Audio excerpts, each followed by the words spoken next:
ce moment, ce temps précis, l'annonce de la proclamation de ta parole qui est la vie, ta parole qui est la vérité. Nous voulons te confier nos cœurs et nos entendements. Seigneur, donne-nous de t'écouter. Seigneur, donne-nous d'être attentifs à l'écoute de ta parole. Éloigne-nous tout ce qui est distraction. Donne-nous d'être attentifs et d'écouter ta parole. Et permets que nos cœurs s'ouvrent, notre esprit s'ouvre, pour que ta parole se déverse à l'intérieur de notre esprit et de notre cœur. Donne-nous de l'intelligence afin que nous puissions saisir le sens, la compréhension de ta parole. Et que Père, donne-nous pas nous tromper par de vains raisonnements pour nous égarer, mais qu'on laisse ta parole nous parler, nous instruire, nous éclairer, nous corriger, nous redresser, afin qu'on soit des hommes de Dieu aptes à toutes sortes de bonnes œuvres. Car tu as fait de nous un royaume des sacrificateurs, alors nous te prions, notre Père, de nous parler ce matin. La sanctification est en œuvre en nous. Alors ce matin, que par ta vérité tu nous sanctifies, tu nous purifies, que là où il y a une tâche, là où il y a une ride, que tu enlèves cette tâche, cette ride, car tu viendras chercher une église glorieuse sans tâche et sans ride. Notre Père, nous prions ce matin et nous demandons ta faveur et ta grâce. Et bénis l'écoute de ta parole, bénis l'auditoire et permets que chacun prenne la bonne décision que tu veux que nous prenions en écoutant ta parole. Que chacun prenne la résolution qu'il faut. Que ta parole nous indique la voie à suivre. Que ta parole nous indique l'attitude à avoir, la décision à prendre. Et que nous suivons ce que la parole nous dit. Et que nous l'appliquons à notre vie. Et que nous l'enseignons aussi à d'autres personnes. Au nom de Jésus. Quelqu'un dit Amen. Gloire à Dieu. Bien-aimés, nous sommes dans un thème que Dieu nous a mis à cœur depuis le mois de mars, la maturité spirituelle. Et nous avons vu comment devenir mature. Nous avons vu aussi les différents niveaux de maturité. On a découvert qu'il y en a 3. Le stade de bébé, le stade de jeune et le stade de père. Nous avons vu les différentes caractéristiques de ces différents stades que chacun a vu dans quel stade il est et ce qu'il a à faire. Nous avons vu les signes de la maturité. Nous avons vu aussi que les signes de la maturité, c'est le fait de faire disparaître la chair pour permettre à la manifestation du fruit de l'esprit d'être réel dans nos vies. Et dans toutes ces choses, nous avons vu les obstacles. Et ce matin, nous voulons voir un nouveau sous-thème dans le grand thème. Le sous-thème que nous allons voir ce matin, c'est les fruits de la maturité spirituelle. Les fruits de la maturité spirituelle. Quand quelqu'un est mature, quand quelqu'un est en train de grandir, c'est que cette croissance engendre dans sa vie. C'est que cette croissance produit dans sa vie. Tu ne peux pas grandir sans que ta croissance nous produise, nous donne des preuves, ne soit évidente pour les autres. Quand tu crois, quand tu te développes, forcément il y a des manifestations au dehors, à l'extérieur, qui permettront aux gens de témoigner que tu es en train de te développer.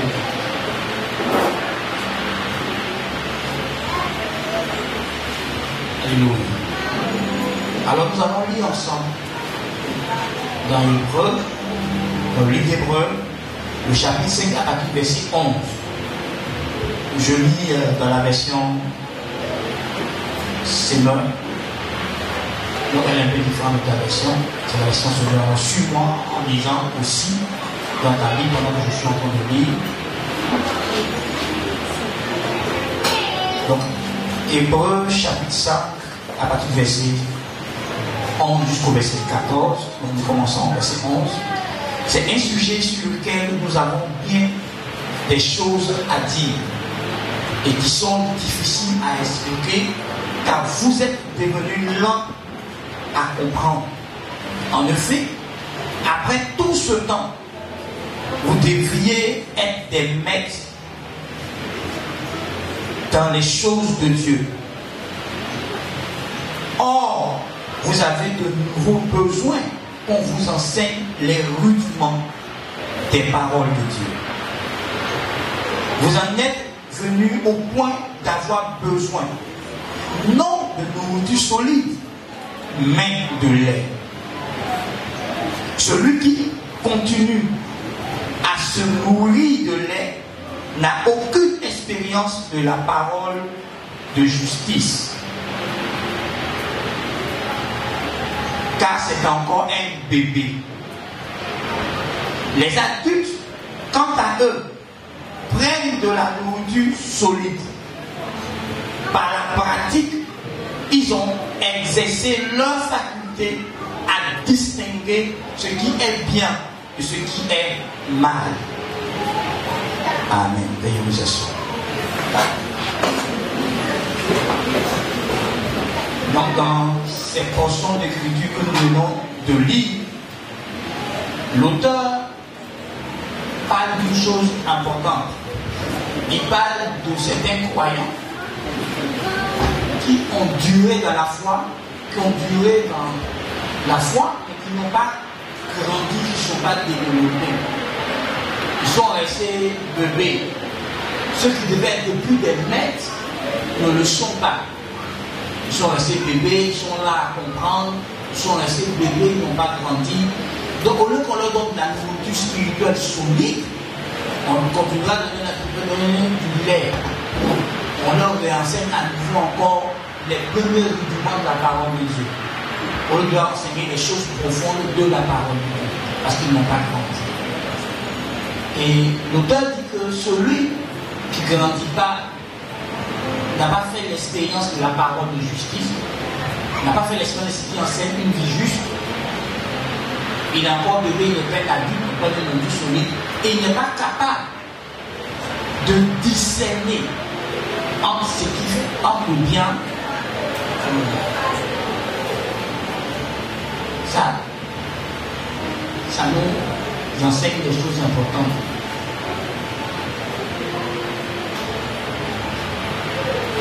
Que nous ne devons pas demeurer des bébés spirituels. Parce que quand nous demeurons des bébés spirituels, on peut être assis au culte et le prédicateur est en train d'enseigner des choses profondes, on ne pourra pas les saisir, on ne pourra pas les comprendre parce qu'on est là à comprendre. Donc ceux qui sont adultes sont assis, ils entendent, ils comprennent profondément ce que l'orateur est en train de communiquer, mais les bébés ne comprennent pas la profondeur de ce qu'il leur enseigne. Parce qu'ils sont bébés. C'est pour ça que tu ne dois pas rester bébé, tu dois forcément grandir. Tu dois grandir. Tu dois croire. Sinon tu comprendras la parole de Dieu toujours au niveau du lait. Tu ne pourras pas faire l'expérience d'une vie juste. Tu ne pourras pas marcher dans ta condition de fils. La position et la condition sont deux choses différentes. Nous sommes positionnés par Christ, mais nous devons vivre dans cette réalité. Elle doit devenir une condition dans laquelle, un état dans lequel nous vivons. Christ dit que nous sommes justes par sa mort et sa résurrection entre mort, qui nous a justifiés. Maintenant, nous devons vivre dans cette justice, nous devons marcher dans cette justice. Quand tu marches dans cette justice, c'est l'état. Mais si tu restes, moi Jésus vit juste. Parce que Jésus a dit que tu es juste, mais tu vis comme tu veux. Ouais. Ce n'est pas ce que la Bible enseigne. Si tu es juste, tu dois pratiquer la justice. Si tu es saint, tu dois vivre dans la sécurité. Donc, il ne faut pas juste être content de ta position, il faut vivre dans l'état, il faut être dans la condition de cette position. Amen, amen. Gloire.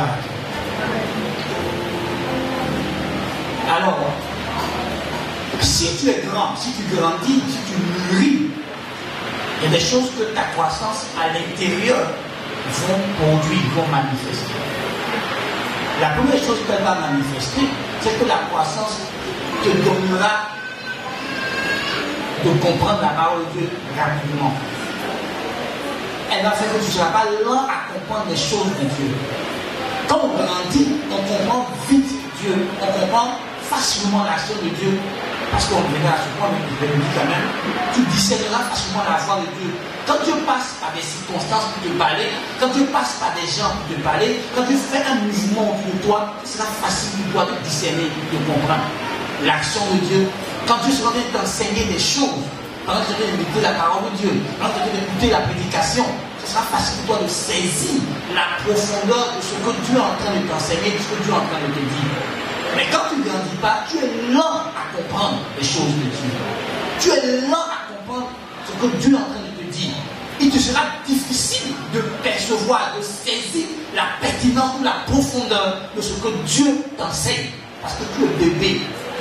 Vous voyez, dans la vie normale, dans la vie naturelle, quand tu dis à ton enfant, ça là c'est triste, ne mets pas fer dedans, il y a la mort dedans. Parce que l'enfant il ne comprend pas ce que tu dis. C'est quand il met l'expérience de la chose là, qu'il comprend ce que papa avait dit. Pourquoi? Mon vieux déjà c'est là, on dit que pouvoir est dangereux, mais c'est ça. Le pouvoir est très dangereux. Quand tu dis à ton enfant, il faut savoir choisir tes amis. Ne marche pas n'importe qui. Ton enfant ne comprend pas. Il n'a pas l'expérience de savoir que les mauvaises compagnies détruisent les bons mœurs. Toi, tu es passé par là, tu sais que si tu as un mauvais ami, il peut t'influencer. Ton enfant ne comprend pas que les relations nous laissent des traces. Toi, tu sais que les relations nous laissent des traces. Quand tu dis à ton enfant, ne marche pas avec n'importe qui. Est-ce qu'on se comprend? Quand tu dis à ta fille qui commence à avoir des hormones, et tu lui expliques que c'est normal qu'elle a des sentiments, des désirs, mais elle ne peut pas les pratiquer, si elle ne comprend pas ce que tu dis, elle va avoir un petit ami, un copain, parce qu'elle ne comprend pas ce que tu es en train de dire. Elle ne comprend pas que tu lui dis qu'elle n'est pas capable de gérer une relation amoureuse, parce qu'elle n'a pas fini de grandir, elle n'a pas fini de mûrir, elle n'est pas encore mature émotionnellement, elle n'est pas encore mature psychologiquement, elle n'est pas encore mature intellectuellement. Donc elle ne peut pas savoir si les sentiments qu'elle prétend avoir sont les vrais sentiments. Elle ne comprendra pas. Et c'est pareil dans la vie spirituelle. Quand un père à la foi dit à quelqu'un, ne fais pas ci, il ne comprend pas. Pourquoi le père a dit ça? Ou est dans l'ordre de Dieu, dans l'ordre divin de Dieu, il y a ce qu'on appelle les couvertures spirituelles. Dieu nous donne des couvertures spirituelles. Donc, des pasteurs sont établis par Dieu pour assurer la protection des gens. Donc, ce n'est pas quelqu'un qui choisit son berger, ni son père dans la foi. C'est Dieu qui nous donne quelqu'un, qui nous explique quelqu'un, nous convainc que celui-ci est ton père, celui-ci est ta mère. Et ce père-là est une sorte de couverture spirituelle. Il y a des combats de ta vie que lui mène pour toi. Et puis toi, tu avances. Donc, le diable, c'est ça. Donc tout ce que le diable cherche, c'est de mettre les gens en conflit avec leur père dans la foi. Pour le réduire, pour qu'ils puissent bien t'écrire. Dieu marche dans un ordre divin.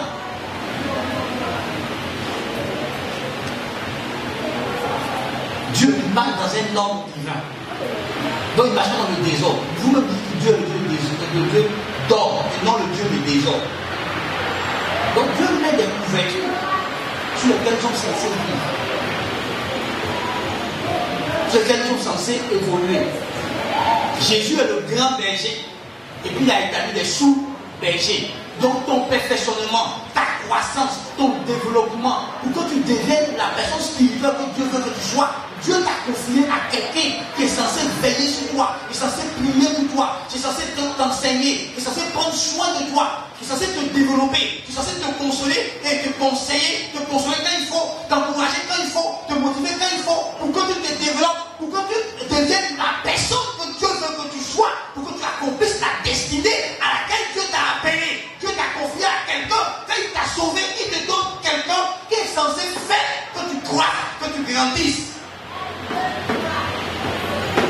Éphésiens, chapitre 4, versets 11 à 12, dit ceci.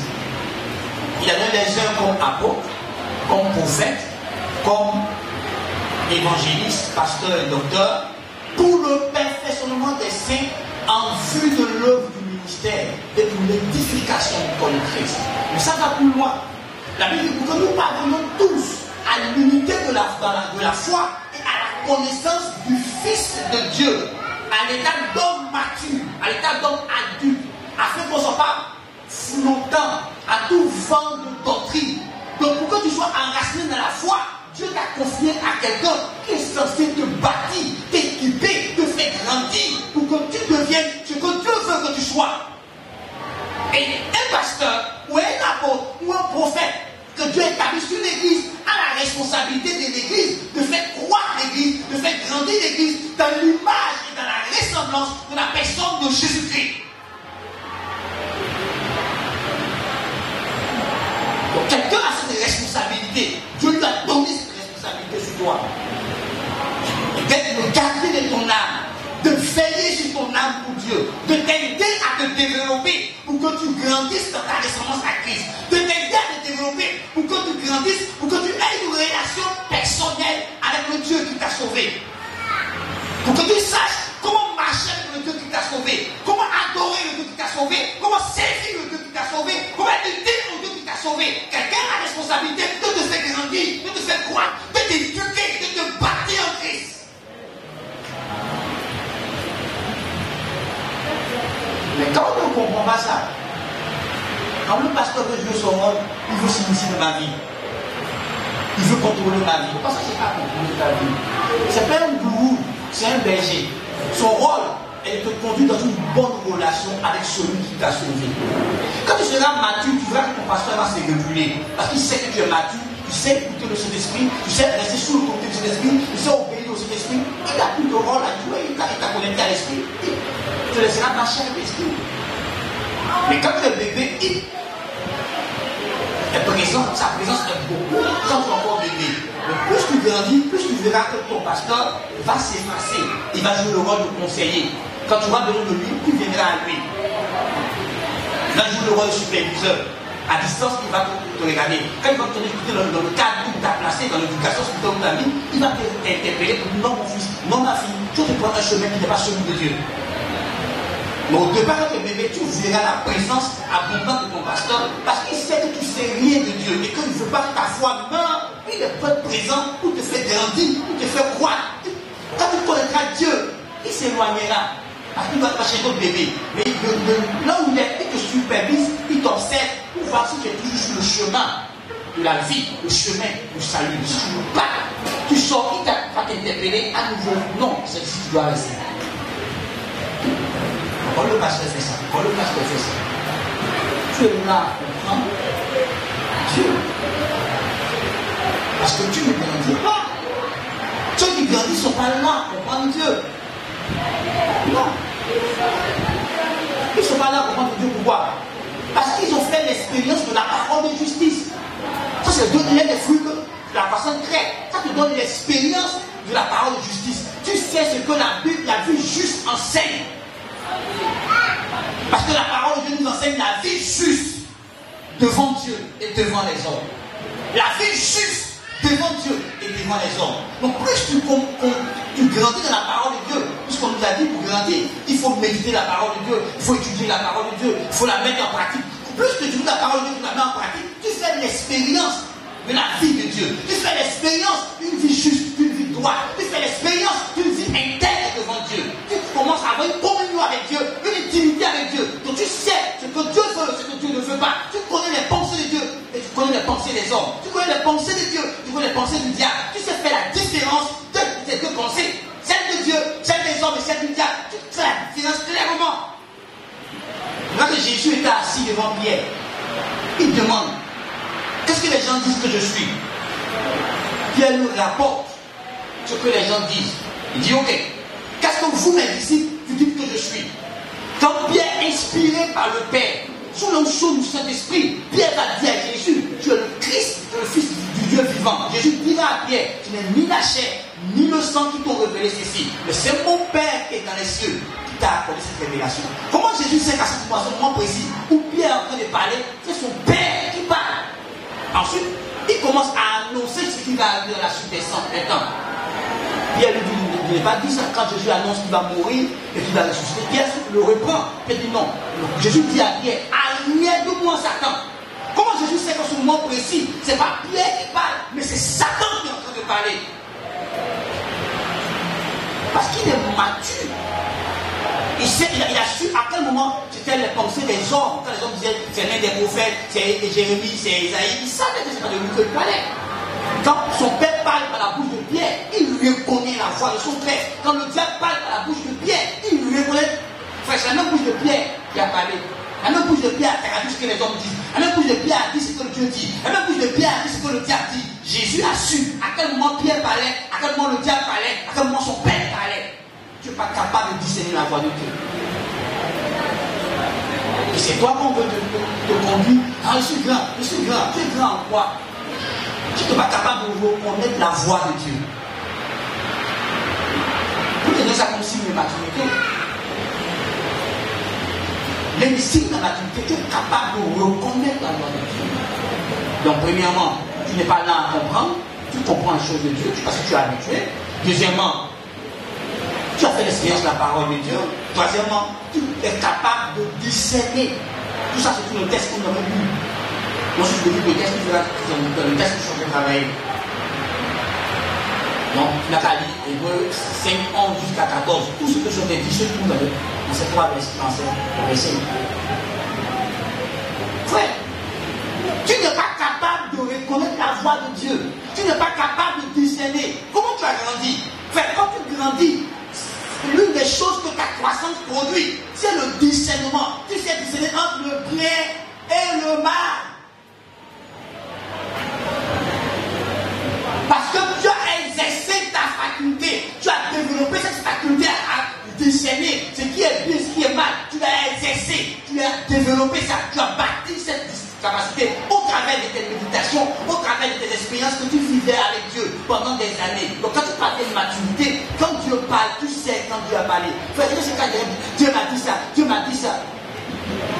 Il y a plein de Dieu m'a dit, tu n'es même pas Dieu qui dit. Parce qu'il y a des conditions pour que Dieu te parle. Tu ne peux pas être orgueilleux et puis tu vas te parler. Attends, Dieu conduit le humble. Il ne conduit pas les orgueilleux. Tu ne peux pas manquer de crainte de Dieu. Tu n'as aucune crainte de Dieu. Donc tu vis dans le mal et Dieu te parle. La Bible dit l'amitié de Dieu. Et pour ceux qui le craignent, nous sommes 25, versets 12 à 14. L'amitié de Dieu. Les secrets de Dieu sont pour ceux qui le considèrent, ceux qui le craignent et qui vivent par rapport à cette crainte. Dieu ne parle pas à tout le monde. Tu ne peux pas avoir accès à la sagesse de Dieu si tu n'as pas la crainte de Dieu. Parce que la Bible dit en Proverbe 1,7 que le commencement de la sagesse, c'est la crainte de l'Éternel. Donc l'une des clés pour que tu aies accès à la sagesse divine, c'est quand tu commences à craindre Dieu. Or, craindre Dieu, c'est haïr le mal. Craindre Dieu, c'est se détourner du mal. Craindre Dieu, c'est se détourner de l'arrogance. Tu n'es pas capable de discerner. Mais tu dis que tu as grandi spirituellement. Mais tu ne discernes pas la volonté de Dieu pour ta vie, la volonté de Dieu pour cette circonstance particulière dans laquelle tu es. Tu ne sais pas ce que Dieu veut que tu fasses, ce que Dieu veut que tu dises, ce que tu as fait plaire. Mais tu as grandi. Tu es mature. Avec l'absence du discernement, tu es mature. Et ça, non. Tu es mature. Parce que tu ne sais pas discerner ce qui est bien, ce qui est juste, ce qui est bon, ce qui est la volonté de Dieu. Mais tu es mature spirituellement. Et pour toi, tu ne veux pas qu'on te conseille, tu ne veux pas que quelqu'un te parle, tu ne veux pas que quelqu'un dévancier dans la foi te dise que ce que tu as de faire, ce n'est pas Dieu qui te dit de faire. Tu es mature. Alors tu ne discernes pas. Tu as de bonnes décisions qui t'a amené quelque part dans la destruction. On te dit non, non, moi tu m'as parlé. Tu n'as parlé de quoi? Dans la rébellion. Pendant que tu es dans la rébellion contre l'autorité, Dieu te parle. Qui vous a dit ça? Il y a des principes pour entendre la voix de Dieu. Il y a des styles de vie qui nous permettent d'entendre la voix de Dieu. Tu ne peux pas vivre comme tu veux. J'entends la voix de Dieu, j'entends la voix de Dieu. Dieu me parle, est-ce qu'il me parle? Frère, tu n'entends quoi? Si tu prends tes pensées pour les pensées de Dieu, Détrompe-toi. L'homme qui n'est pas soumis à Dieu, Dieu ne lui parle pas.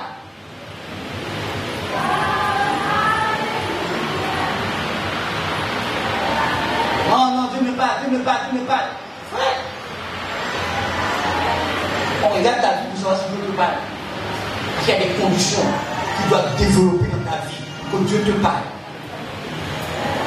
Tu ne peux pas être à 10 000 km de Dieu qui n'entend de te parler. Après toutes sortes de péchés, mettre une barrière entre toi et Dieu, un blocage entre toi et Dieu, qui n'entend même pas ta voix, parce que tu vis dans le péché. Mais Dieu te parle. Qui te parle? Dieu. Quand tu es dans le péché, il te parle de ton péché. Il te demande de te repentir. Comment changer de vie? Tu peux être dans le péché, tu dois te parler d'autre chose.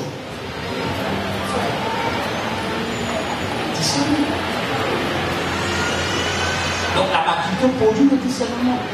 Entre nous, c'est vraiment capable de discerner ce qui est bien, ce qui est mal. On va aller dans la parole de Dieu encore. Dans Jean chapitre 1, verset 2. Jean chapitre 1. Excusez-moi, 1 Jean plutôt, chapitre 2. 1 Jean chapitre 2, à partir du verset 12, je crois bien.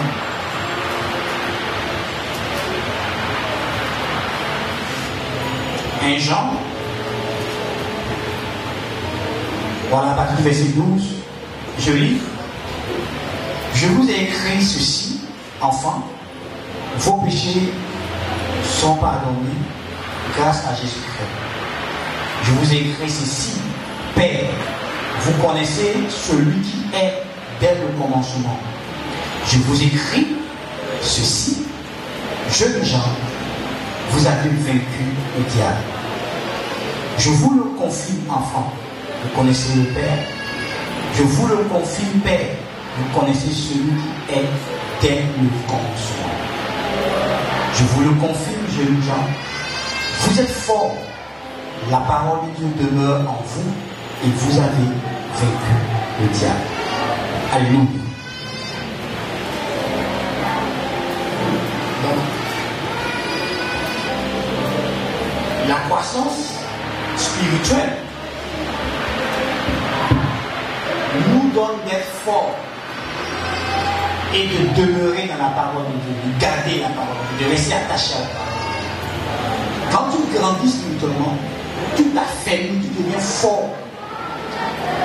Fort. Et tu demeures dans la parole de Dieu. Tu gardes. La maturité produit ça. Pourquoi? Parce que la maturité te montre combien de fois la parole de Dieu est importante. Combien de fois la parole de Dieu est le fondement de la vie. Combien de fois Dieu ne fait rien sans sa parole. La maturité te montre la place que Dieu a donné à la parole. La parole, c'est Jésus. Et la Bible dit que Dieu a voulu que Jésus soit en tout le premier. Donc, quand tu grandis, tu découvres que la parole de Dieu est la première chose importante que toi, enfant de Dieu, tu dois mettre en place dans ta vie. Parce que c'est le fondement de la vie. Que Dieu a bâti tout ce monde avec la parole de Dieu. La Bible dit en Jean chapitre 1, au verset 1er, au commencement était la parole, que la parole était Dieu, que la parole était avec Dieu, que Dieu n'a rien fait sans la parole. Tout ce que Dieu a fait, il a fait avec la parole. Quand tu lis dans Hébreux, chapitre 1 là-bas, la Bible dit Dieu soutient toutes choses. Donc quand tu grandis, tu découvres la valeur de la parole de Dieu, l'importance de la parole de Dieu. Quand tu n'as pas la parole de Dieu, tu ne peux pas avoir la foi. Parce que c'est la parole de Dieu qui nous communique la foi. Romains 10, 17 dit, la foi vient de ce qu'on entend, et ce qu'on entend vient de la parole de Christ. Donc si tu n'as pas la parole de Christ, tu ne lis pas la Bible, comment tu vas comprendre, comment tu vas avoir la foi? Frère, quand on parle de l'importance de la parole, non. Tu sais, est-ce que tu sais, je te le dis, je crois que je te le dis, que ce sont les bébés qui courent derrière les miracles. Les pères cherchent pas les miracles. Les pères cherchent à connaître Dieu et à sa parole. Parce que ça fait tant qu'ils connaissent Dieu et sa parole, ils vont opérer des miracles de façon permanente. C'est la Bible, priez pour moi. Non, les pères, ils ne cherchent pas ça, eux cherchent la parole. Les pères veulent. C'est leur père qui dit, enseigne-moi. Là, fais-moi asseoir dans la parole. Là, je veux connaître la parole, je veux connaître la vérité, je veux connaître Dieu. Enfin, ce n'est pas le miracle qui nous libère, c'est la vérité qui l'a franchi. C'est la vérité qui nous libère. Si tu connais la vérité, tu connaîtras la vérité te libérera. Donc c'est la connaissance de la vérité qui t'a franchi. Enfin, puis pendant des années, les démons vont toujours t'influencer. Mais quand tu commences à connaître la parole de Dieu, tu sauras comment maintenir les démons hors de ta vie, hors de ton existence. Parce que tu connais la parole de Dieu. Et la parole de Dieu va t'apprendre comment exercer ton autorité en Christ, comment manifester le pouvoir que tu as reçu de Dieu sur les démons et les forces des ténèbres.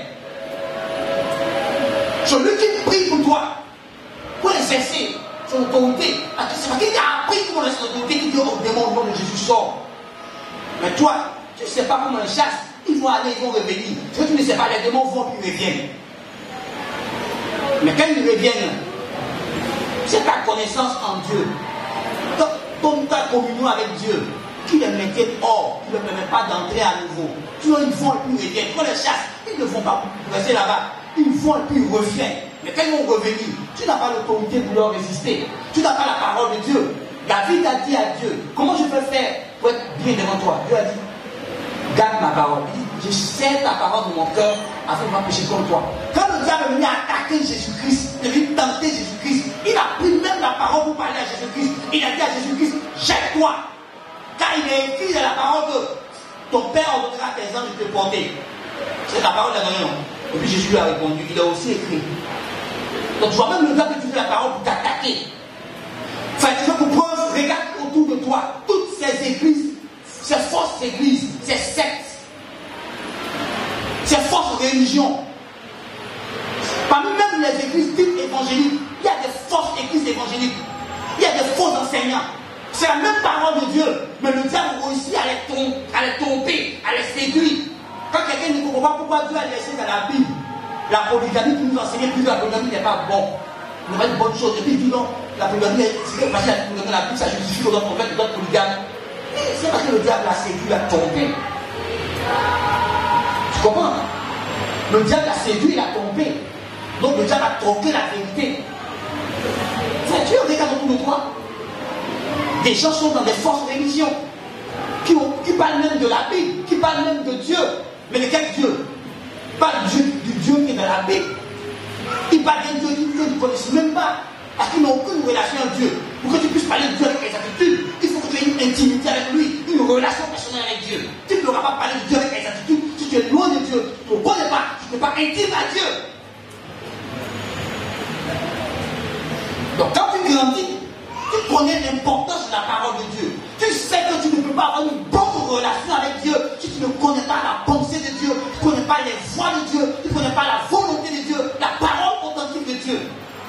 Tu sais pas ce que Dieu enseigne. Tu ne peux pas avoir une relation avec lui. Mes amis, grandir est important. Ben, ça te permet de connaître Dieu. Et ça te rend fort. Ça te bâtit. Tu deviens inébranlable dans ta foi. Parce que tu sais en qui tu as cru. Tu sais en quoi tu as cru. On ne va pas venir te séduire, te mentir avec une vraie. Parce que tu connais la parole de Dieu. Tu connais la pensée de Dieu. Tu sais ce que Dieu dit. Donc quand quelqu'un dit ce que Dieu n'a pas dit, tu sais que ce qu'il est en train de dire, ce n'est pas Dieu qui l'a dit. Parce que tu as déjà la pensée de Dieu écrite dans la parole de Dieu. Tu lis ta Bible. Tu étudies ta Bible. Quand quelqu'un vient dire, ainsi par l'Éternel qui aurait divagué, tu sauras qu'il divague, qui n'est pas en train de dire la pensée de Dieu. Parce que tu as ta propre relation personnelle avec la parole de Dieu. Soyons les chrétiens libérés. Vérifions tout ce qu'on dit dans les Écritures. Vérifions ce qu'on écoute dans les Écritures. Rassurons-nous d'abord que ce qu'on écoute est vraiment la parole de Dieu. Ce qu'on lit est vraiment la parole de Dieu. On va placer notre foi. Car il y a plusieurs esprits séducteurs qui sont venus dans le monde. Nous sommes à la fin des temps. Ce n'est pas de l'amusement.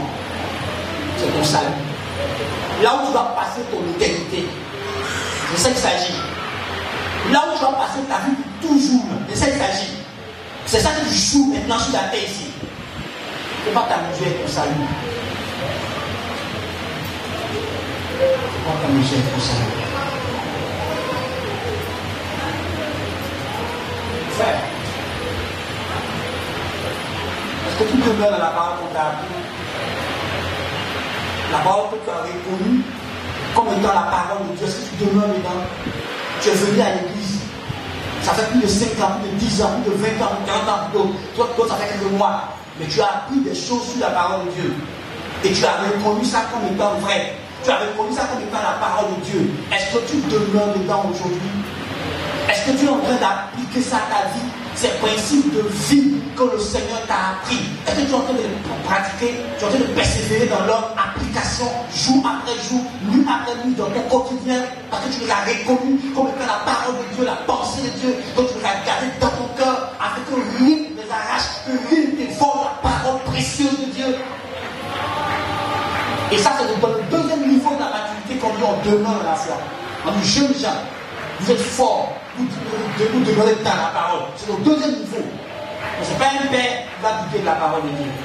Il y a quelques jeunes, tu parviens à comprendre que la parole de Dieu est importante. Quand tu atteins le niveau de la maturité de la jeunesse, dans le deuxième niveau, déjà, tu commences à demeurer dans la parole de Dieu, tu commences à t'attacher profondément à la parole de Dieu, parce que tu découvres la valeur de la parole de Dieu. Tu sais que la parole de Dieu en est ce qui la vie. Et cette vie qui est dans la parole est alignée à toi. Tu le sais. Que la vie de la parole est alignée à toi. Est-ce que tu comprends? Est-ce que la parole de Dieu est devenue ta boussole, ton guide? C'est ta parole que tu portes pour t'orienter dans la vie. Ceux qui sont parvenus à un stade de maturité savent que la parole de Dieu doit les orienter dans la vie. Ils n'écoutent pas leurs sentiments, ils écoutent la parole de Dieu. Ils n'écoutent pas leur cœur, ils écoutent la parole de Dieu. Oui, des pasteurs ont conseillé les gens. Écoute ton cœur, on n'écoute pas son cœur, on écoute la parole de Dieu, on écoute Dieu. Et si tu écoutes ton cœur, ça va te tromper, ça va t'égarer, ça va te perdre. Parce que le cœur de l'homme est tortueux au-dessus de tout. Donc écoute la parole de Dieu, écoute Dieu. On n'écoute pas son cœur, on écoute Dieu pour vivre, on écoute Dieu pour marcher. C'est Dieu qui doit te guider, c'est Dieu qui doit te conduire. Donc Dieu écoute attentivement la parole de Dieu, tu la gardes en toi, et la Bible sera pour toi un remède. Ça donnera la santé à tout ton être. Tu peux dire en Proverbe chapitre 4, à la verset 20, jusqu'au verset 22, verset 23, 24, on peut toutes choses sur le monde. Frères et sœurs, est-ce que tu es bon à écouter la parole de Dieu sans la gagner? Est-ce que tu es bon à l'écouter et à raisonner, à te tromper par de faux raisonnements pour ne pas faire ce que dit la Bible? Est-ce que tu es bon à l'écouter sans appliquer la Bible? Oh. La parole de Dieu, quand tu grandis, tu t'appropries la victoire du Christ. La victoire du Christ à la croix devient une réalité dans laquelle tu marches. Quand tu grandis, le verset dit, jeunes gens, viens fort dans la parole, êtes fort et demeurez la parole, et vous avez vécu le diable. Qui a vécu le diable? Toi? Non, c'est Jésus qui l'a vécu. Mais parce que tu t'associes à Jésus par ta foi, parce que tu es uni à Christ et que tu vis une même plan avec Christ au travers de ta foi, la victoire du Christ devient ta victoire. Donc tu vis une vie chrétienne victorieuse. Tu marches dans la victoire. Tu es toujours triomphant par le Christ qui vit en toi. Plus tu grandis, ta connexion à Jésus devient réelle. Donc la victoire de Christ devient réelle dans ta vie. Parce que la Bible dit tout ce qui est né de Dieu triomphe sur le monde. Et la victoire qu'on a sur le monde, c'est notre foi en la personne de Jésus et en l'œuvre qu'il a accomplie. Mais c'est cette œuvre que Jésus a accomplie à la croix qui a brisé le diable, qui a brisé le règne du diable, qui a brisé la puissance du diable. Parce que la Bible dit à la croix, dans Colossiens chapitre 2, verset 14, il a effacé tout acte dont les ordonnances ordonnance. Sur ces autres nous condamnait, en le coulant à la croix, il a tout détruit. Le verset 15 dit, il a dépouillé les autorités, les principautés, en triomphant d'eux par son cortège triomphal de la croix. Mais tu comprends, frère? Le diable est vaincu à la croix. Donc, tu ne peux pas croire en cette œuvre de la croix et ne pas être victorieux sur le diable. Si tu n'es pas victorieux sur le diable, revois ta foi. Parce que même Pierre écrira dans 1 Pierre chapitre 5 à partir du verset 8. Il dira, soyez sobres, soyez vigilants, votre adversaire, le diable rôde autour de vous, cherchant qui dévorer. Le verset 9, la Bible dit, résistez-lui avec une foi ferme. Donc c'est ta foi en Christ et en l'œuvre achevée de Christ là qui te donne d'être victorieux sur le diable. Donc tu ne peux pas dire que je crois en l'œuvre achevée de Christ qui a dépouillé le diable, qui a arraché au diable toute autorité, tout pouvoir, toute chose. Et puis le diable va continuer de te vaincre. Quand tu grandis, la victoire de Jésus devient réelle dans ta vie. Tu as une vie chrétienne victorieuse.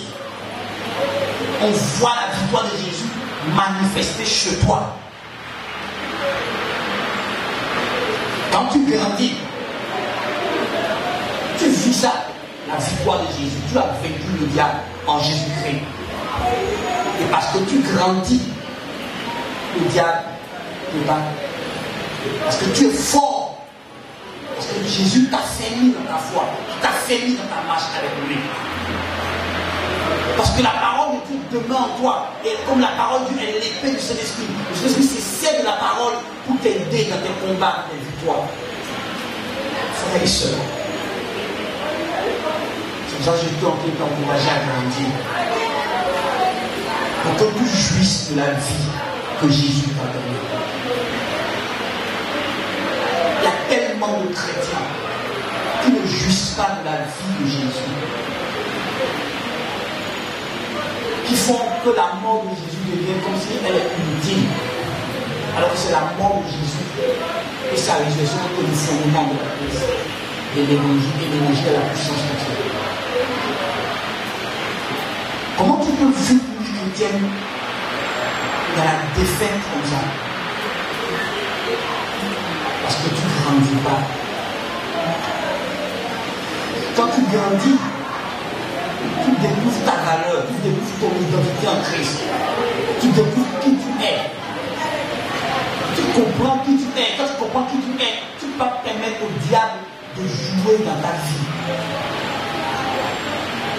Parce qu'en comprenant qui tu es, tu découvres tes droits de fils de Dieu. Tu ne peux pas laisser le diable faire ce qu'il veut de ta vie. Frères et sœurs, l'un des fruits de la croissance, c'est une vie chrétienne victorieuse. Parce que la victoire de Christ devient ta victoire et tu la vis. Amen. Est-ce que ça va? Est-ce que le Saint-Esprit est en train de parler à ton cœur? Est-ce que tu acceptes ce qu'il te dit? Ensuite, il dira, Père, parce que vous connaissez celui qui existe depuis toujours. Donc quand tu grandis, tu parviens à la connaissance personnelle de Dieu. De façon personnelle, tu connais Dieu. Pour être Abraham n'a pas murmuré quand Dieu lui a demandé Isaac. Il n'est pas donné un niveau de connaissance de Dieu. Il sait que Dieu va lui donner Isaac. Et même il marchait avec son fils lui demande. D'abord, il commence par dire à ses serviteurs, restez ici. L'enfant et moi, nous allons adorer Dieu, nous revenons. Est-ce qu'il revient?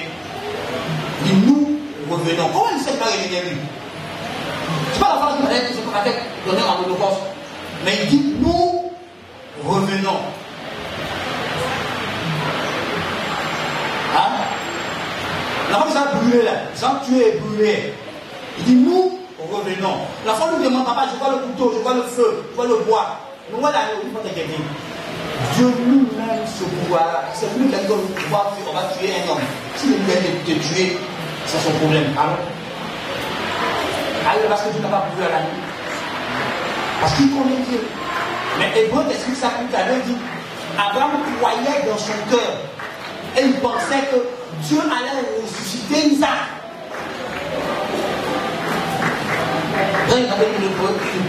Pourquoi désobéir à Dieu? Parce qu'il ne sait pas que désobéir à Dieu, ça coûte cher. Saül a perdu le trône et sa famille a perdu la royauté. À cause de quoi? La désobéissance à la voix de Dieu. Tu as lu ça? Tu lis ça maintenant, Samuel, tu lis ça d'habitude. Mais pourquoi tu es obéissant? Parce que tu ne sais pas qu'on désobéit à Dieu. Ça coûte cher. Enfin, j'allais plus loin. Ça détruit la destinée. Saül a perdu sa destinée royale. Et il a privé son fils et ses petits-fils et ses arrière-petits-fils de la royauté. Il a détruit la destinée de toute une famille. Sur plusieurs générations. Dieu t'a donné la royauté. Et le premier roi a arraché à toute une famille le fait de perpétrer la royauté de la famille. Parce qu'il a désobéi à la voix de Dieu. Ça coûte cher. Quand tu vois les gens qui ne désobéissent pas à Dieu, tu vois c'est pourquoi? Parce qu'ils sont parvenus à une savent désobéir à Dieu coûte extrêmement cher. Demande à Akan.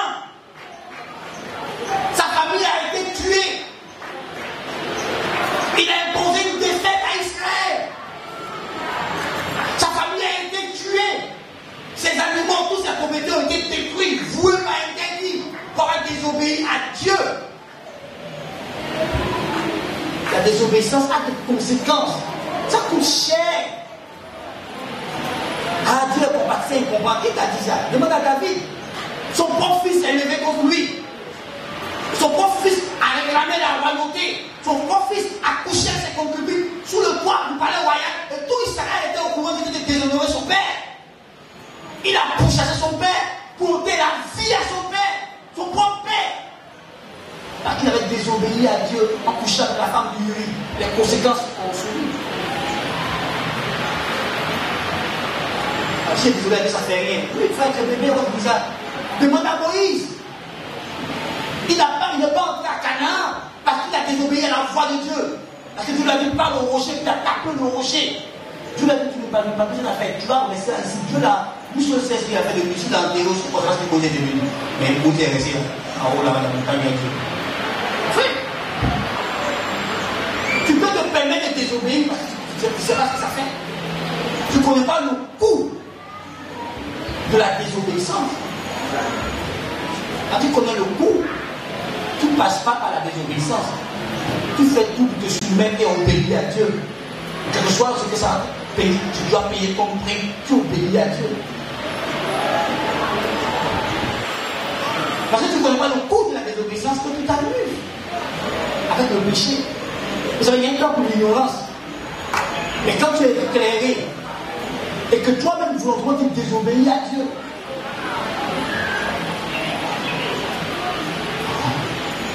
tu as goûté aux choses de l'esprit, tu as goûté à la vie de Dieu. Il y a maintenant le péché. Frère, il n'y a pas de repentance.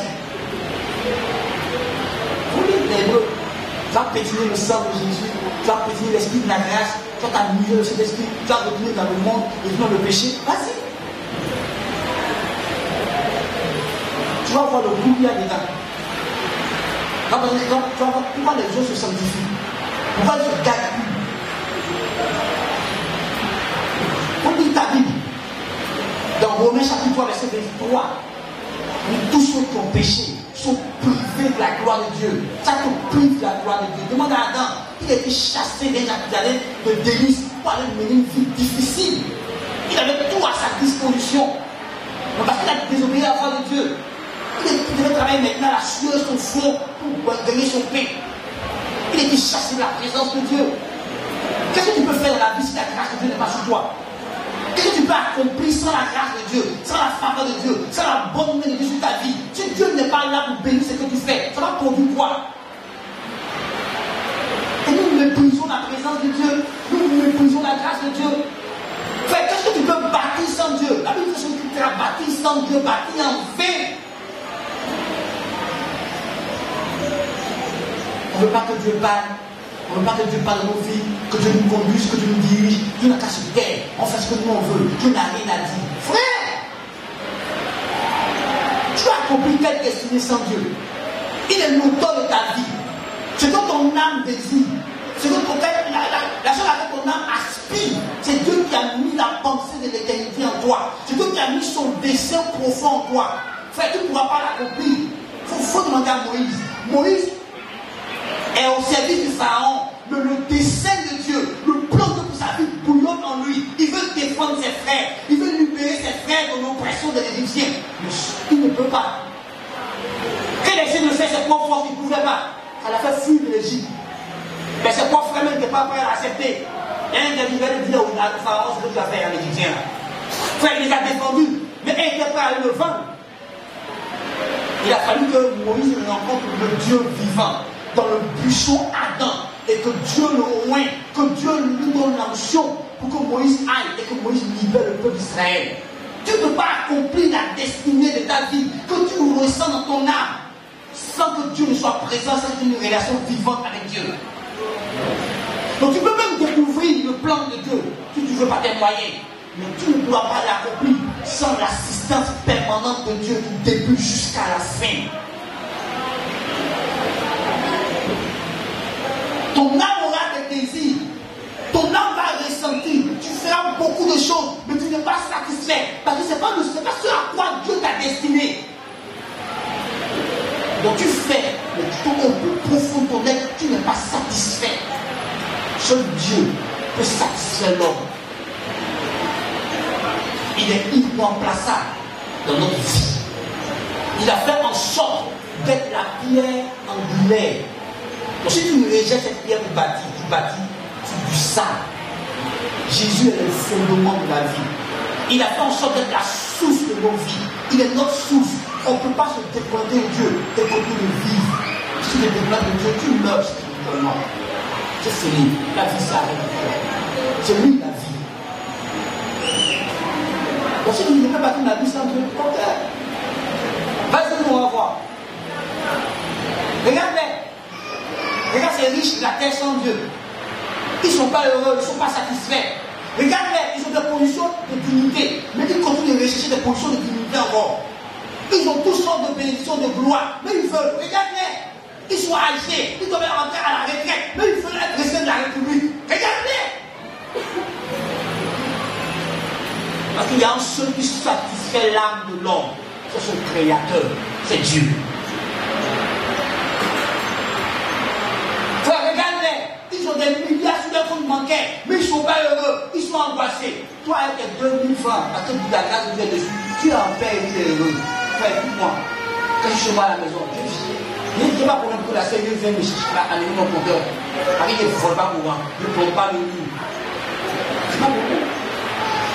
Si le police vient chez moi dessus, il va venir, je n'ai aucun problème avec la justice. Parce que Dieu donne une vie droite. Donc ils vont venir, ils vont fouiller, ils vont faire leur enquête. Ils sortiront innocents. À moins qu'on même décide de fabriquer des preuves. Mais ça encore, s'il fabrique, mon Dieu va me défendre. Et il rétablit mon innocence. Quand il m'a dans la vie, on va poser là. Mon cœur ne fait rien. Je suis un homme, je suis un rêve.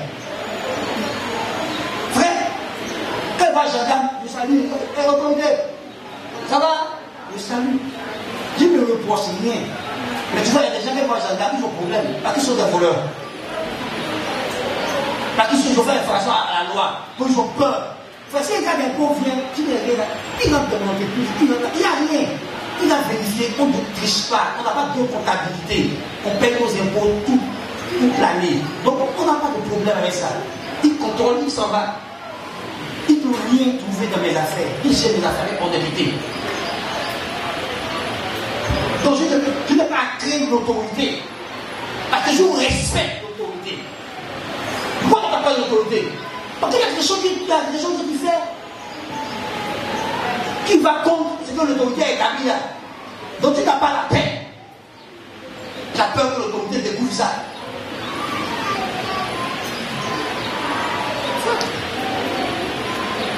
Tu connais Dieu, tu vis avec Dieu. Tu sais que si Dieu t'a béni, c'est pas la corruption qui va t'élever, c'est que Dieu t'élève. Donc tu marches droit. Frère, quand les affaires louches, Dieu ne participe pas. Là, il ne doit pas être riche. Le ministre des Affaires, là, c'est comme ça qu'il faut se compromettre un peu, il dit jamais. Ben, le seul marché que Dieu va me donner, là, ça peut faire mon chiffre d'affaires de l'année. Donc, je n'ai pas besoin de me corrompre. Parce que Dieu a toujours ma part qui me donnera. Donc, je n'ai pas besoin de faire des compromis. Vous voyez, c'est Dieu qui m'enrichit. Et s'il travaille honnêtement, que je fais du bien autour de moi, Dieu me rendra riche. Je ne sais pas besoin de faire des compromis pour devenir riche. Je marche dans la droiture. Ce n'est pas quelqu'un qui me fait au sommet là-bas. C'est Dieu qui t'amène au sommet. Je marche dans la droiture. Mais quand tu ne connais pas Dieu, et que tu ne sais pas ta vie, ta destinée dans les mains de Dieu, tu paniques. Et le diable réussit à te compromettre parce que tu ne connais pas celui avec qui tu parles, celui avec qui tu vis, ton Dieu. Tu ne le connais pas.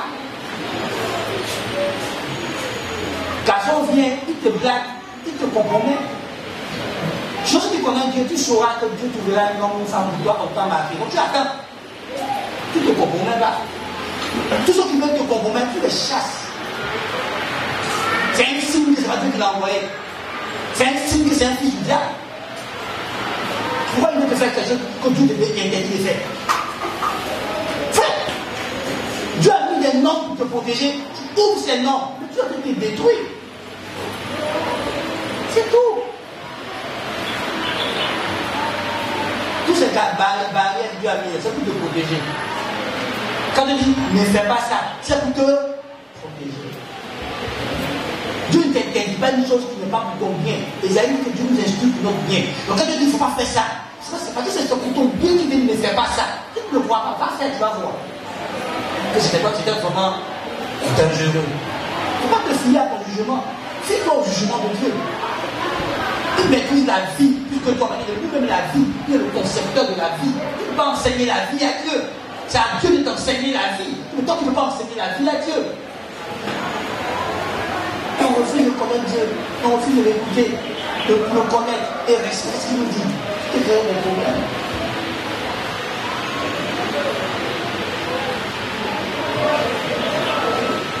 Galates chapitre 4, verset 1 dit que aussi longtemps que l'héritier est enfant, il ne diffère rien. Donc si tu ne grandis pas, tu ne peux pas posséder ton héritage. Bien même que le propriétaire, tu ne pourras pas le posséder. Qui donnera à son enfant, qui n'a pas l'âge de la maturité, son héritage? Nous-mêmes les humains, on ne fait pas ça. On attend que notre enfant prouve sa maturité. Maman nous dit, mon fils, si t'es bien, tu n'as pas travaillé Dieu bizarre, quand t'es bien pour dilapider ça en 4 heures, s'il est inconscient. Dans tous les pères, il y a des critères qui mettent pour que l'enfant ait accès à son héritage. Il y a des critères majeurs, c'est la maturité, qu'il soit responsable, qu'il soit mûr. Même Dieu c'est pareil, si tu n'es pas mûr, il y a des choses que Dieu va te livrer. Il va te donner. Il va te donner parce que tu ne sauras pas juger ça.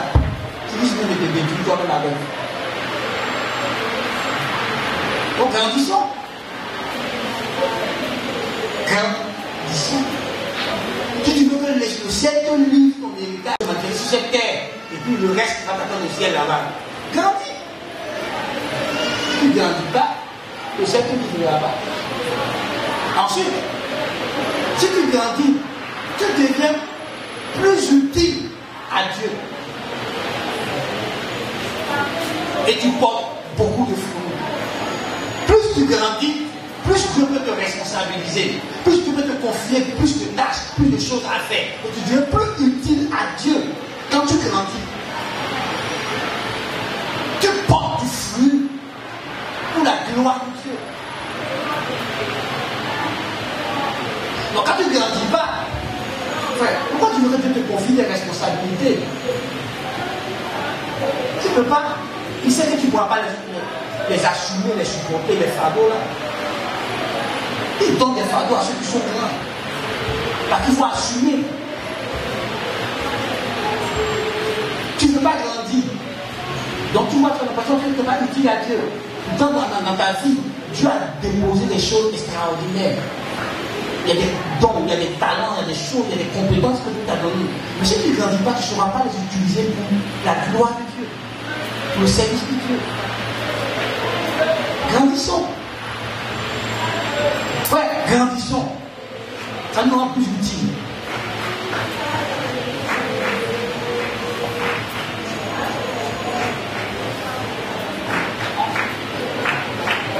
Est-ce qu'un bébé de 3 mois, qui va le responsabiliser la maison?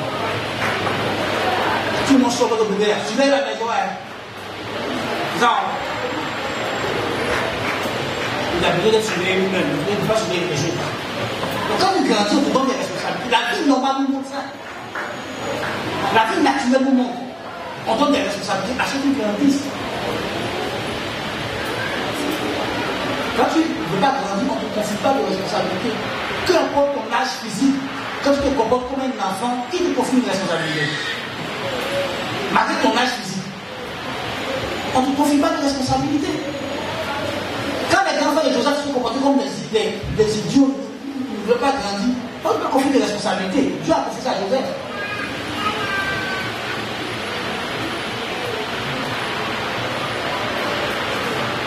La vie est comme ça. C'est pas Dieu qui va faire le contraire, c'est Dieu qui a créé la vie. Le naturel t'explique ça. Tu ne grandis pas quand tu ne confies pas de responsabilité. Même si tu as 50 ans, tu te comportes comme un gamin, personne ne te confie de responsabilité. Malgré tes 50 ans, parce que tu te comportes comme un gamin.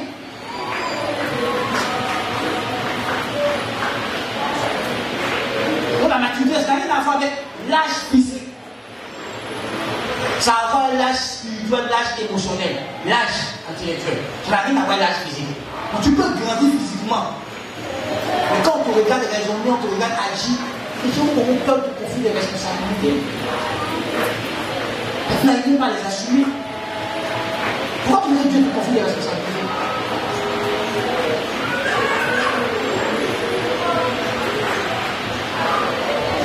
Que tu trouves toutes sortes d'excuses quand tu ne sais pas ta responsabilité? Non. Frère, grandissons.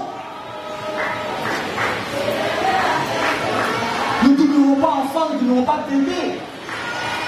Que ce soit dans la forme même dans notre domaine de la vie, ne sois pas un bébé. Dieu ne peut pas te confier des responsabilités.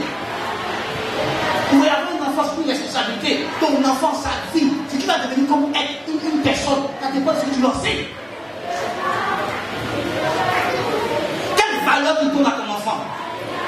Il fait comme moral, comme intellectuel et autres. C'est toi qui enseignes ton enfant. C'est toi qui communiques à ton enfant. Mais si ton enfant est raté de mec, tu as une grande responsabilité. Tu as joué quelque part de ta responsabilité. Donc, pas confier la responsabilité de notre être humain à quelqu'un qui ne veut pas grandir, qui est enfant, qui ne se comporte pas comme un adulte, qui ne veut pas assumer les responsabilités que la vie lui donne. Donc, même dans la maison de Dieu, c'est pareil. Il va te confier une âme quand tu n'es pas prêt à payer le prix, à t'investir dans sa vie, à veiller sur cette âme, à aider cette âme à grandir, à se développer. Pourquoi tu ne te confies une âme à encadrer? Quand c'est toi-même qui ne peux pas faire ton carré. Frère, Dieu confie des responsabilités aux gens qui croissent, aux gens qui grandissent, aux gens qui sont en train de maturer, qui se maturent. À chaque niveau de ta maturité, Dieu te confiera des responsabilités.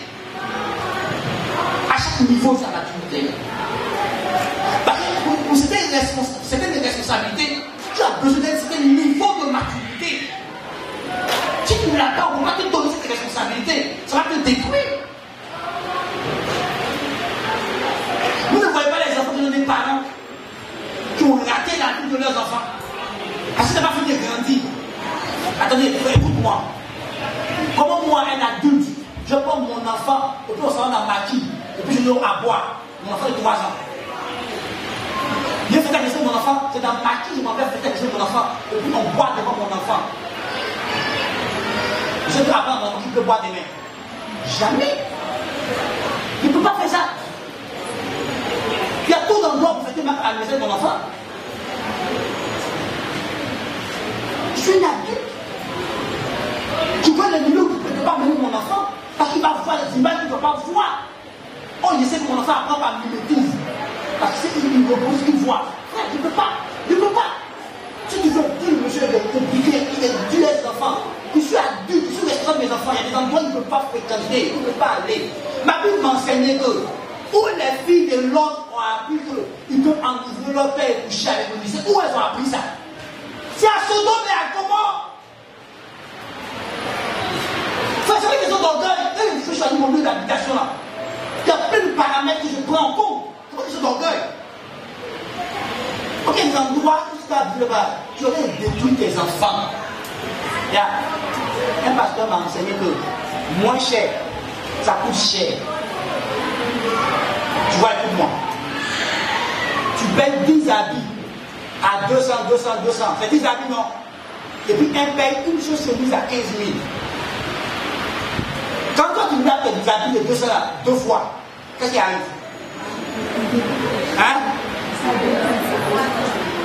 Et puis lui qui a 15 000, quel est habits 2 fois, qu'est-ce qui arrive? Hein? C'est encore bon. Qui vous de vous que tu vas le payer à Dieu encore? Et toi? Quand tu payes tes chaussures, ah, vivra, c'est moins cher. C'est bien. L'autre qui se sacrifie, il paye ses 5 paires de chaussures, alors il aurait peut-être à 1 million, une chaussure à 200 000. Il a gaspillé l'argent. Mais pendant quelques années, il ne va pas payer chaussures. Toi, tu as fait 1000 francs. Quand la pluie, toute ta chaussure, ça reste en bas et puis, ils sont comme ça. Hein? Or, lui, quand il choisit sa chaussure, la pluie touche, c'est encore en forme, c'est en pluie. Ça résiste à la pluie. C'est là encore. Or, pour toi, la pluie a fait ça, comme Boudou a fait ça qu'on a. La pluie a fait ça. Donc, tu vas le payer encore. Tu passes ton temps à gaspiller. Donc, moins cher. Ça coûte cher. Que la qualité. Ça coûte donc cher que la qualité. Ah, on va payer costume 200 000. Ok, mon frère, ne paye pas. Va payer costume 30 000. Tu vas voir que quand tu vas avec ton costume 2 fois au pressing, tu vas payer des plats. Parce que c'est la qualité du tissu. Là. Donc on peut marcher devant. Ça paye des plats. Donc tu passes ton temps à payer habits. L'autre lui paye habits par saison. Quel appelle ses habits? Un bon coup là.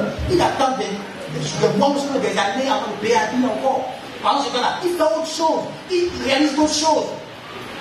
Quand tu ne réalises rien, tu dois repayer encore, repayer encore, repayer encore. Donc c'est vrai, tu habites une maison qui est moins chère, dans un quartier moins cher, mais tes enfants, ils sont en train d'apprendre des choses qu'ils ne devaient pas apprendre.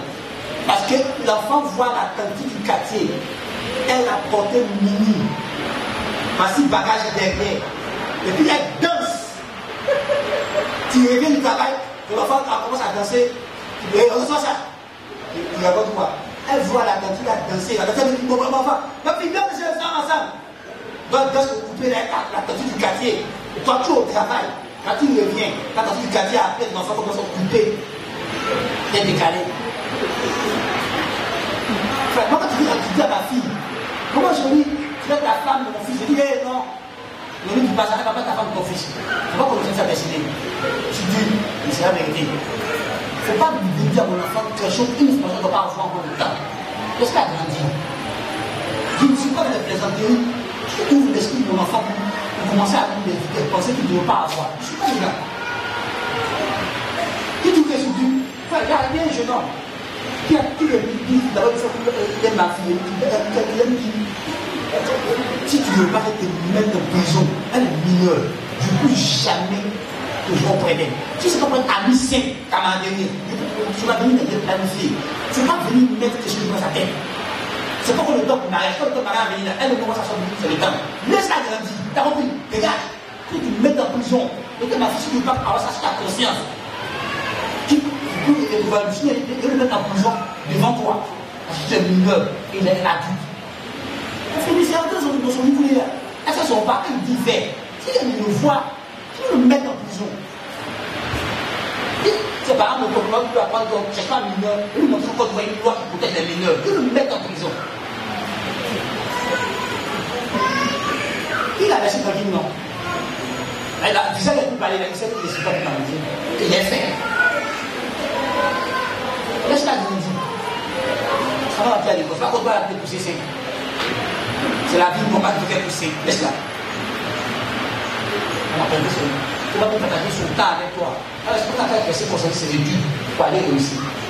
Il y a un temps, il y a un temps pour tout. Je ne sais pas le temps pour ça. C'est pas le temps. Quand le temps me vient, toi et moi, on parlait là. C'est pas le temps. Le temps, c'est moi. Parce que tu dois connaître Dieu et puis tes études. Ensuite, tu as 2 ans. Et puis, par ta relation avec ton père, ta mère et les membres de ta famille. Voici ce que tu as à faire. Tu n'as pas bâti ta relation avec un amoureux. Et je suis pour l'amoureux pour le moment. Mais qui paye pour la poêle? Qui paye pour elle? Même ces bannières, qui paye? Pourquoi sur l'amour? Ah, attends. C'est pas l'autre qui m'a placé. Ah, dans l'idée. Mais nous, on plaisante avec ça. On ne plaisante pas avec. Sérieux. Moi, une femme, mais les parents de Dieu ne comprennent pas. On a fait ça fait accoupler, il s'est pris. Toi, tu es perdu. Ton enfant n'a pas accoupler. Pour moi, non. C'est pas son âge. Pas droit de l'homme. Le respect, c'est droit, c'est droit, mais le respect. Elle a droit d'être éduquée. Le choix de l'éduquer, c'est son droit de respecter, il l'éduque. Tu vois, droit. Il l'éduque. Il ne choque pas sa personnalité. Je l'ai dit. C'est de construire sa personnalité. Connais Dieu et connais ce que tu as fait. Possède ton héritage. Enfin, écoute-moi. Quand il y a tapé ma canne comme ça, hein, ceux qui vont s'occuper de moi, c'est qui? Ce sont mes enfants. Donc, dans mon avenir, plus tard, ce sont mes enfants qui vont le faire. Donc, si je ne les fais pas aujourd'hui, quand ils seront sur le roi, hein, le roi, tu auras un problème. Tes enfants n'ont pas réussi. Mais tu es quoi? On dit que tu es malade, personne ne peut payer ton médicament. Or, quand ils ont réussi, ils se cotisent au nombre qu'ils sont. Et puis tu es à l'aise. Il y a un jour, on témoigne. Il a 14 enfants, tous ses enfants ont réussi. Il vit comme s'il travaillait toujours. Et chacun d'entre eux veut honorer leur père. Le père, il est dans le fleur, il voyage, il est à l'aise. Eux ne savent pas. Là, ils sont beaucoup. Donc quand ils se cotisent, c'est plus donné. Alors, oui. Hein? Mais 700 000, non. Il dit qu'on est fonctionnaire.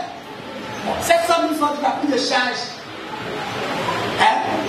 Tu n'as plus d'enfants. Tu as construit ta propre maison. Enfin, tu n'es pas à l'aise. Il faut t'amuser tes enfants. C'est ton avenir. Si tu veux qu'on t'enterre dans bois blanc, jouer avec tes enfants. Si tu veux qu'on fasse le sable sur ta tombe, sans mettre carreau à l'intérieur ni au dehors, joue avec tes enfants. Ce sont eux qui vont t'enterrer. S'ils n'ont pas réussi, ils ne vont pas t'enterrer dignement. Si tu veux qu'ils t'enterrent dignement, c'est aujourd'hui que tu dois bâtir leur vie. Ils font partie de l'héritage que Dieu t'a donné, tes enfants.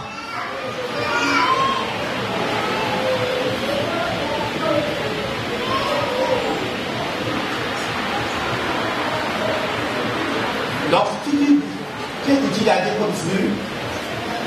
Si tu grandis, tu deviens plus intime à Dieu. Et que ton intimité à Dieu se développe, devient plus profond. Plus tu grandis, plus tu vas voir que tu seras proche de Dieu, tu seras intime à Dieu. Ça produit ça. Quand tu grandis, ça développe ta relation naturellement avec Dieu. Tu deviens plus intime à Dieu, plus proche de Dieu. Plus tu grandis, plus ton intimité à Dieu s'approfondit. Donc quand tu ne grandis pas, tu auras une relation de façade, une relation de surface avec Dieu. Tu n'auras pas une relation profonde avec Dieu. La profondeur de ta relation avec Dieu dépend du niveau de croissance que tu es en train d'atteindre. Plus tu grandis, plus tu approfondis ta croissance, plus ta relation avec Dieu est profonde. Dans le cas contraire, à la surface, tu vas regarder la pierre avance en pleine eau. Si tu vas laisser au rivage, il y a une surface. Donc tu parleras de Dieu en bégayant. Et tu ne sais pas de qui tu parles. Tu ne connais pas. Alors je t'en prie, je te supplie, grandissons mon frère, grandissons. C'est nous qui allons bénéficier, c'est nous à nous qu'on réserver l'avantage. Si tu es intime à Dieu, tu vois, il te fera ce qu'il a fait à Abraham. Il a dit, je ne cacherai pas à Abraham ce que je m'en fais à Sodome et Gomorrhe. Donc il y a des choses qui doivent arriver dans ton pays, mais dans le monde. Quand tu es intime à Dieu, tu prendras le temps de te dire, de t'annoncer, de te préparer. Donc tu ne seras pas surpris par les événements qui arrivent. Pour ta propre vie dans ton pays. Parce que Dieu t'aura dit ça de l'année en avance. Parce que tu es intime à lui. La Bible dit, cache rien à ses serviteurs, les prophètes. Bon, maintenant, nous sommes pas prophètes, nous sommes bien en bois. Mais il ne te cachera rien, il te parlera, il t'annoncera des choses à venir. L'Esprit de Dieu nous annonce des choses à venir. La Bible dit, de ta propre vie, tu ne seras pas surpris par les événements. Comment tu peux être enfant de Dieu et tu es surpris par les choses de ta vie? Parce que tu n'entretiens pas ton intimité avec Dieu. Tu n'es pas en train de grandir, il faut que ta relation avec Dieu soit plus profonde. C'est tout. Et je finis avec mon dernier point. Plus tu grandis, plus tu vis pleinement la vie de Dieu. Or, la vie de Dieu, c'est la vie de l'esprit. C'est la vie par la foi. Plus tu grandis, tu vas vivre pleinement la vie de Dieu. Pleinement la nature de Dieu. Tu seras pleinement participant à la nature de Dieu. Les gens verront Dieu au travers de ta vie. Comme nous avons vu Christ au travers des apôtres, ceux-là sont les chrétiens, les disciples de Christ. Nous sommes que d'eux. Mais c'était vrai. Les gens voyaient Christ en eux. Alors je t'en supplie, grandis. Je te supplie, fais ce qu'il y a à faire. Opère avec le Saint-Esprit qui vit en toi et développe ta vie chrétienne. Ne reste pas au ABC de la foi chrétienne. Va plus loin. Connais Dieu comme Dieu te connaît. Connais Dieu comme toi tu es connu par lui. Il ne faut pas regarder te raconter Dieu. Toi-même vis Dieu. Connais-le et vis-le. Parce que tu as une relation personnelle. Entretiens ta relation avec Dieu. Roi, développe-toi. Grandis. Ne sois pas un bébé l'os. Deviens un huios.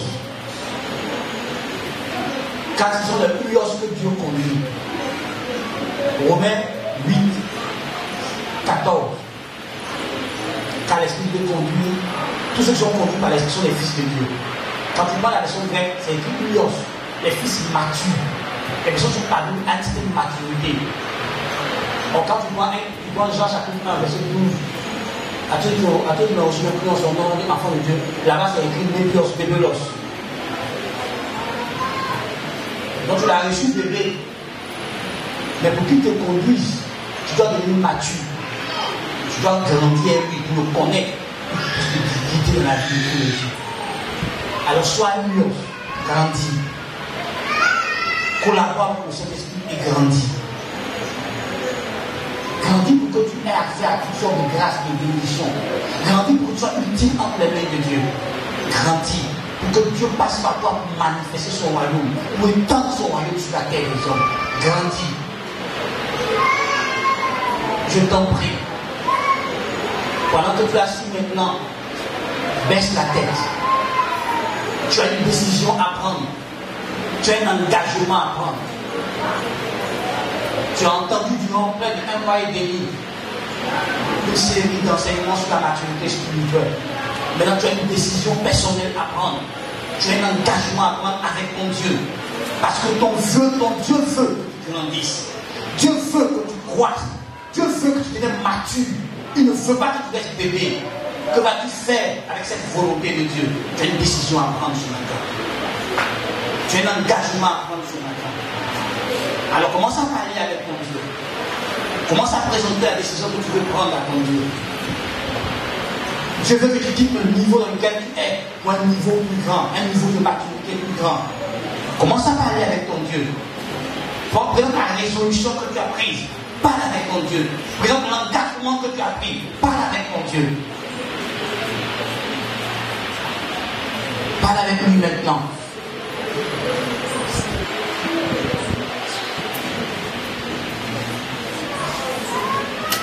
Parle avec ton Dieu maintenant. Tu dois croire, tu dois grandir. Tu dois devenir un père dans la foi, une mère dans la foi. Est-ce que Dieu veut que tu sois un maître dans la foi? Tu dois être quelqu'un qui est maître dans les choses de Dieu.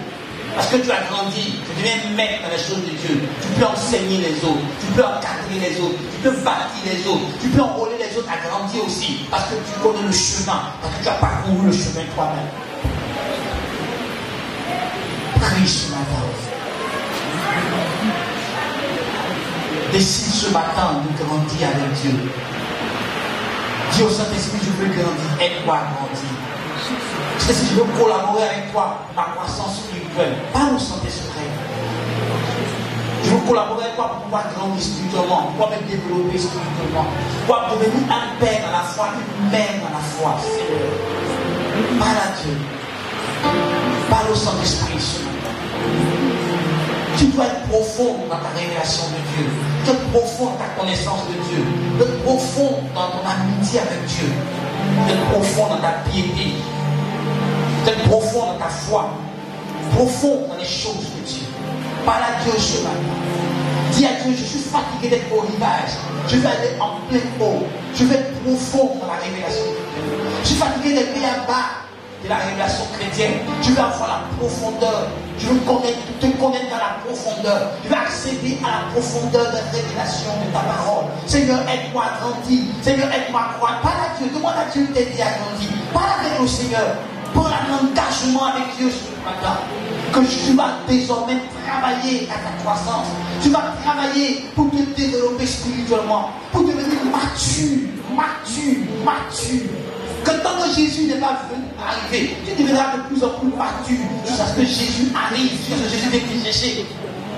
Tant qu'il n'est pas venu, tu continueras à te développer pour devenir plus mature.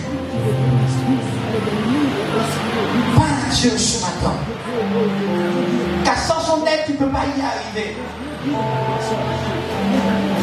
Le Jésus va t'inciter à grandir, va t'inciter à prendre des décisions, va t'inciter à avoir des réactions dans les circonstances. Parle à Dieu. Demande l'aide au Saint-Esprit. Jésus a dit que sans lui on ne peut rien. Demande l'aide à Dieu. Demande à Dieu de te faire grandir. La croissance, c'est Dieu qui la donne. C'est Dieu qui fait grandir. Demande à Dieu, je veux croire ce matin. Frère, c'est vraiment important que tu croisses. Si tu grandis, frère, les choses magnifiques, les choses extraordinaires enfouies en toi vont ressortir. Si tu grandis, tu feras des choses que Dieu a mis en toi qui vont ressortir. Des choses merveilleuses, des compétences, des dons qui vont se manifester de façon extraordinaire. Si tu grandis, tu seras utile à Dieu, utile au royaume de Dieu. Tu passeras par ta vie pour sauver des âmes. Tu passeras par ta vie pour guérir, pour restaurer des hommes, pour restaurer des familles. Si tu grandis, tu seras utile. Tu pourras avancer avec toi des projets qui veulent faire sur la terre, des projets qui veulent accomplir sur la terre. Si tu grandis, Dieu te confère avec toi le maître de ces projets. Par quoi des projets de Dieu vont se réaliser sur la terre. Mais il a besoin que tu croisses. Il a besoin que tu grandisses. Il a besoin que tu comprennes que tu dois grandir dans les choses de Dieu. Tu dois t'établir comme un maître dans les choses de Dieu.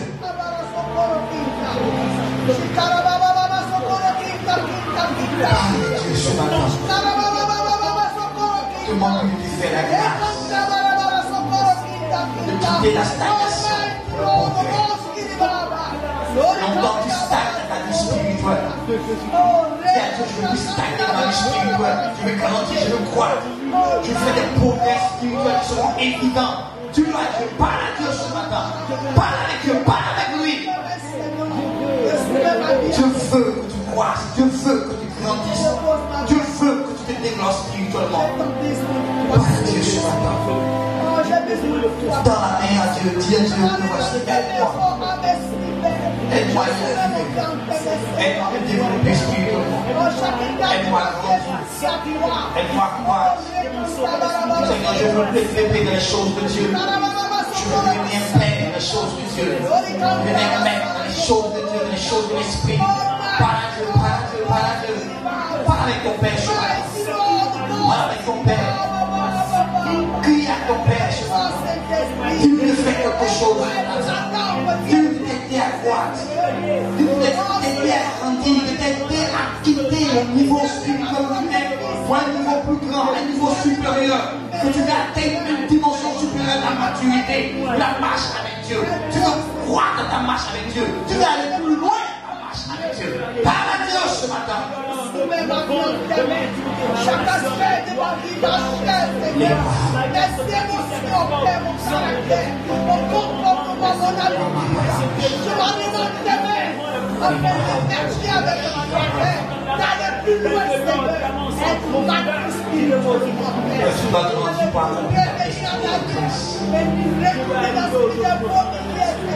Comme des chiens qui me passent. La pluie qui me pousse dans la boue. Aide-moi, Seigneur. Je m'attends à toi, Père Céleste. Et je m'alimente tes mains. Avec foi.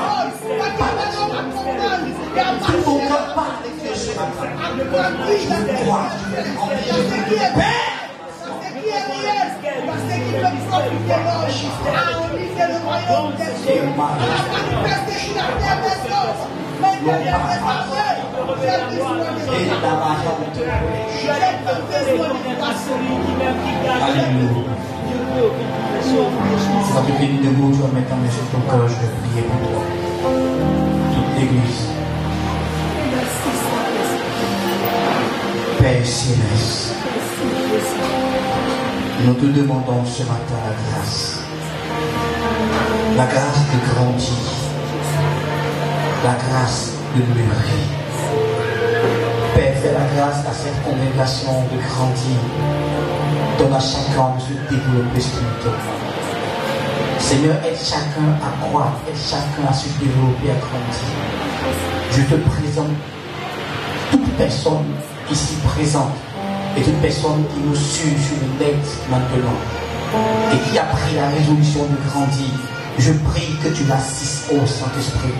Je prie que tu l'aides dans cette résolution de grandir. Chacun a pris la résolution dans son cœur de développer sa vie chrétienne, de développer sa vie spirituelle. Cher Saint-Esprit, aide-nous à grandir, à devenir des pères, à devenir des mères dans la foi. Aide-nous, Saint-Esprit. Tu connais le niveau de chacun d'entre nous, le niveau actuel de chacun. Aide-nous. Aide-nous, Saint-Esprit, à quitter ce niveau où nous sommes pour grandir, pour accéder à un autre niveau et ainsi de suite jusqu'au retour de Jésus. Qu'on puisse parvenir à la statue parfaite de Christ. Aide-nous, Seigneur. Fais-nous croire. Je prie ce matin que tout obstacle, tout blocage à notre croissance spirituelle soit brisé maintenant par ta puissance. Que tout ce qui nous empêchait de croître rencontre ta main et soit brisé au nom de Jésus-Christ. Ce qui nous empêchait de développer notre spirituel soit brisé au nom de Jésus-Christ. Fais-nous sortir de la distraction.